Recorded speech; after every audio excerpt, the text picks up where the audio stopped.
আগামী জাতীয় নির্বাচন অবাধ সুষ্ঠু হলে বাংলাদেশের গণতন্ত্র পুনরুদ্ধারের পথ সুগম হবে বলে মনে করছে international institute for democracy and electoral assistant IDEA। দুপুরে নির্বাচন ভবনে সিইসি AMM নাসির উদ্দিনের সঙ্গে সাক্ষাৎ করে গণমাধ্যমকে একথা জানান সংস্থার প্রতিনিধি রিখিলা তামান। আরও জানাচ্ছে এমান আসাদের রিপোর্টে। ঈদ উল ফিতরের ছুটির পর থেকে নির্বাচন কমিশন সচিবালয়ে বিভিন্ন সময়ে সিইসির সঙ্গে সাক্ষাৎ করেন কয়েক দেশের রাষ্ট্রদূত, আন্তর্জাতিক সংস্থা ও রাজনৈতিক দলের প্রতিনিধিরা। রোববার ইসি সচিবালয়ে প্রধান নির্বাচন কমিশনারের সঙ্গে সাক্ষাৎ করেন IDEA-র এশিয়া প্যাসিফিক ডিরেক্টর রিখিলা তামাং। পরে সাংবাদিকদের সঙ্গে কথা বলেন তিনি। And we understand that there are a number of issues that needs to be still worked out.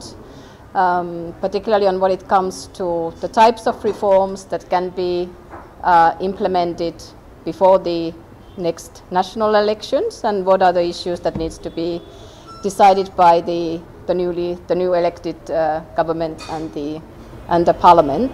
আগামী সংসদ নির্বাচন সুষ্ঠু হলে গণতন্ত্র পুনরুদ্ধারের ক্ষেত্রে অনেক দূর এগিয়ে যাওয়া সম্ভব হবে বলে মত দেন রিখিলা।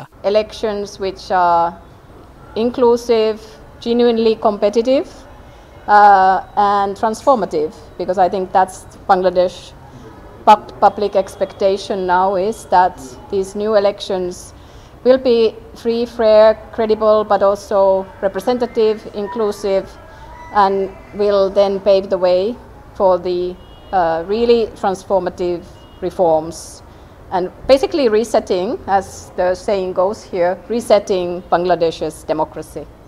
এদিকে বিকেলে বাংলাদেশ খেলাফত আন্দোলনের 4 সদস্যের একটি প্রতিনিধি দল প্রধান নির্বাচন কমিশনারের সঙ্গে সাক্ষাৎ করেন। MR আসাদ, মোহনা সংবাদ, ঢাকা।